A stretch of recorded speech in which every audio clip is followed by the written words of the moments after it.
ए इकडे रे. काय आहे? मला काय सोनं लागलंय? हा नाही म्हणजे तुमचं एकदा दोनदा ठीक आहे रे, पण हे रोजच झालंय का? कधी मुलगी पाहिली नाही का? एक मिनिट, आज ना मी तुझं काहीच ऐकणार नाहीये. आज मी फक्त बोलणार आहे आणि तू ऐकणार आहेस. एरवी तुम्ही मारलेल्या शिट्ट्या, घाण घाण कमेंट, गाडीचे हॉर्न ऐकतोच ना आम्ही. नाही रे, तेव्हाच तुला एक ठेवून दिली असती ना, आज तुझी हिंमत नसती झाली हे सगळं करण्याची. आज तू आहेस, उद्या कोणी दुसरं असेल, परवा कोणी तिसरं असेल. तुम्ही आम्हाला सुखाने जगून तरी देणार आहात का?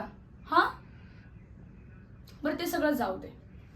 तुम्हाला एक गोष्ट सांग, उद्या याच ठिकाणी तुझ्या बहिणीला कोणी त्रास दिला तर तुला चालणार आहे का? हा बोल ना आता. का नाही ना? मग हे लक्षात ठेव, परत जर तू माझ्या नादाला लागलास ना तर बघच. चल निघ.